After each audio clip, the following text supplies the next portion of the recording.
It doesn't matter if you're a god at dodging or just a casual button masher. These builds will change the way you play.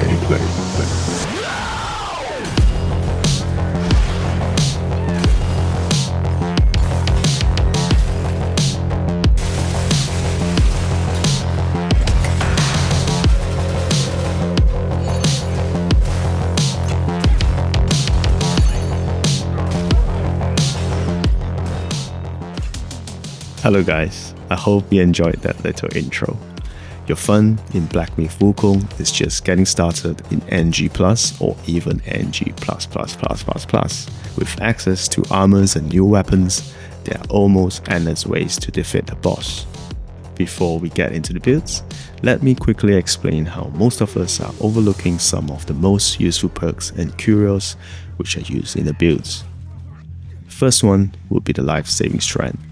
You get this perk in NG+, which looks a little bit underwhelming at first. However, if you use it enough, you soon realize what a lifesaver it is.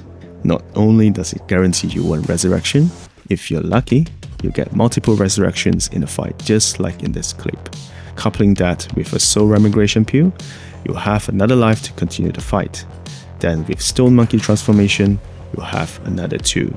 You'll get even more value from life-saving strand by just equipping Guan Ying's Willow Leaf as one of your souks. Your gold will be full every single time you resurrect. Next is the Matthias Orb. If you land about 100 hits on the enemy, you gain a protection bubble.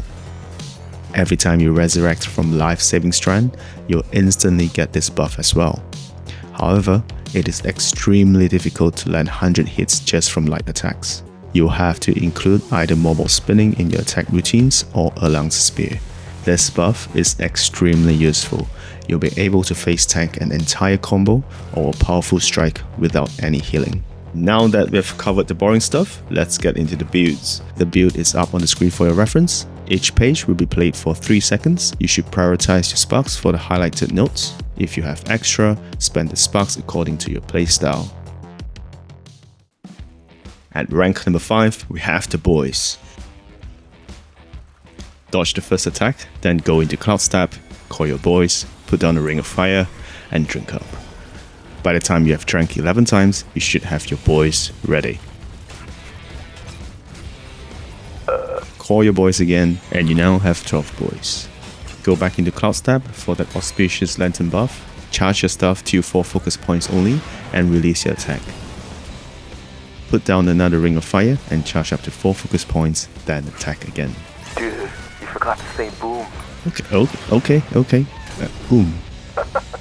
I know. The damage isn't as impressive as one-shot builds, but hey, listen me out. One-shot builds are not sustainable. You need to buff yourself with expensive medicines all the time, the rotations are tedious, or you might get killed instantly and lose your buff. With that being said, having 12 boys is more fun, am I right? What is being shown on screen is a typical one-shot build. If you guys want a one-shot build video, let me know in the comments below. Wow, almost 18,000. If the Red Loom clip didn't satisfy you enough, here's another showcase of the 12 boys against Stone Vanguard in NG4. As usual, go into Cloud Stab, call the boys, put down a Ring of Fire, then drink up, call the boys again, charge the stuff, then attack. Remember not to charge it into Wukong stance, because Wukong stance does not work with unified minds.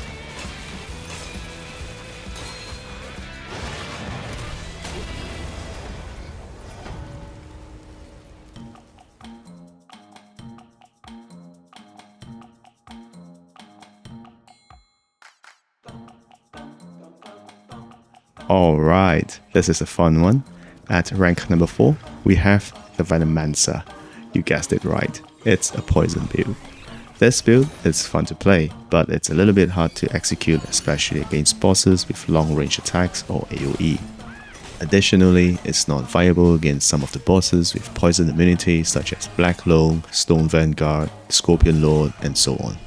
This is the only build in which you don't have to go close to the boss, just stay far, transform into Violet Hell, dodge sometimes, hold on to your heavy attack, let the Weaver's Needle do its job infesting the boss with lava, and cast Hive Mind.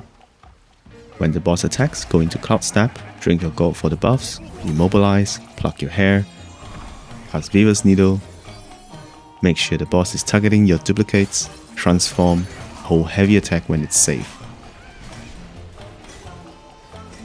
Dodge anytime if you need to, then cast Hive Mind whenever your health is low. Continue the same rotation until your might is low. You can do this rotation for about 2 times until your duplicates and Weaver's Needle disappear. The beauty of this build is that you would normally harm yourself to charge your blade with lava, then attack the enemy to infest them. But in this case, Weaver's Needle is doing the dirty job for you. When your might is low, go close to the enemy, then de-transform, dealing an AoE attack. This AoE also causes any remaining lava on the enemy to explode. Once you have de-transformed, activate your Womb Spirit and this will create a pool of poison around the area. You may want to stay around this area because whenever the enemy steps into the pool, it continues to inflict poison. I'm just trying to dodge around this area to show you guys how broken the poison pool is. That pool alone did so much damage.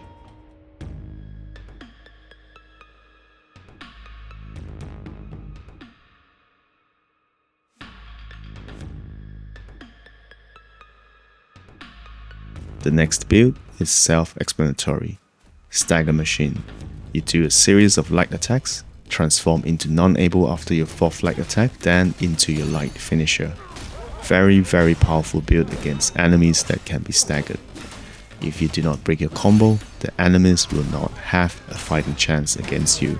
This build is made possible with Golden Armor set. You'll want to increase your crit as much as possible, so every crit hit regains an extra portion of chi. You don't really have to remember how many times you have hit the enemy. Just look at the animation. Once you see yourself spinning the stuff behind your back, activate non-able. Do not try to hit both triggers at the same time, because the right way to do it has always been to hold on to your right trigger first, then hit your left trigger. It is also recommended to upgrade your non-able spirit to lower his chi cost. Boom!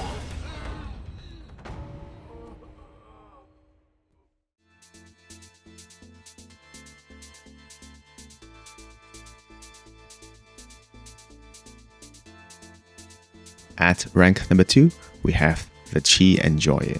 If you came from my Make Erlang Cry video, you'll be very familiar with this build. In NG+, this build becomes even stronger with life-saving strength and Maitreya's Orb, as I've explained in the beginning of the video. This build is so broken that it might ruin your game experience. Like, what fun is there if your enemy can't return his attacks? Anyways, I've tweaked the build a little to immobilize the enemy even more. I use a Pramana Bat here, but feel free to use Falcon Hermit if you want to. The difference between the Bat and the Hermit is the timing to use the Spirit. With the Bat, you may use your Spirit once Planting Fan is gone. However, with the Hermit, you'll want to activate his skill when the fan is half depleted. This is because Hermit's Freezing Tornado takes a while to freeze the enemy. Once the enemy is frozen, continue your mobile spinning to regain chi. If your chi meters are still not full, you may immobilize and continue with your mobile spinning or take a sip from your gourd. Go into Cloud Step, then use your 4 focus point charge attack whenever there's an opening. Then repeat the same process again.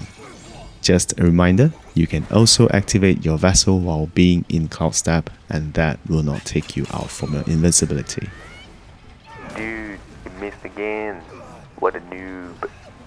As you can see here, I missed just to show you guys that you shouldn't use your charge attack if the enemy is being pushed by the tornado. Trying to get my 4 focus point attack here. Alright, it's up. Now I just have to wait for my Cloud Step to be ready for the extra damage. Into Cloud Step. And he's dead.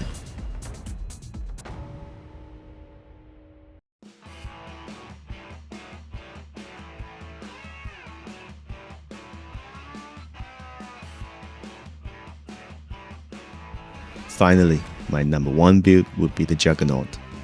This build does really good damage and is the most tanky of all. With a single Wind Tamer activation, you will be sitting at 50% damage reduction. With full Bull King's armor, you have tenacity and gain focus when getting hit. If your health is low, you have Ring of Fire to reduce incoming damage. You also gain focus and health on top of that. If your health gets low again, drink your gold and you get a whopping 80% damage reduction. This is because of the soaks, and by using Qingtian Gold, it activates Boshan Sense's damage reduction buff. As you can see here, I'm going in and out of the Ring of Fire while spamming this combo. Light attack, heavy, then heavy again. With Erlang Spear equipped, it is as if you are wielding a machine gun. How awesome is that? The only downside of this build is you're having too much fun and you'll most likely forget to manage your stamina. I'm going to cast that to heal up. If you look at the right side of the screen now, you'll see that my damage reduction becomes 80%. If you're lucky like me, you proc a couple of see-throughs which increases the damage, which is from the Tiger Tendon Belt. High damage, high sustainability, ability to reposition, resurrections, what more can you ask for? I hope you guys liked this video that I've put together for the past week. It took me more time than I expected, but it was really fun. Hopefully I'll see you guys in the next one. Bye bye.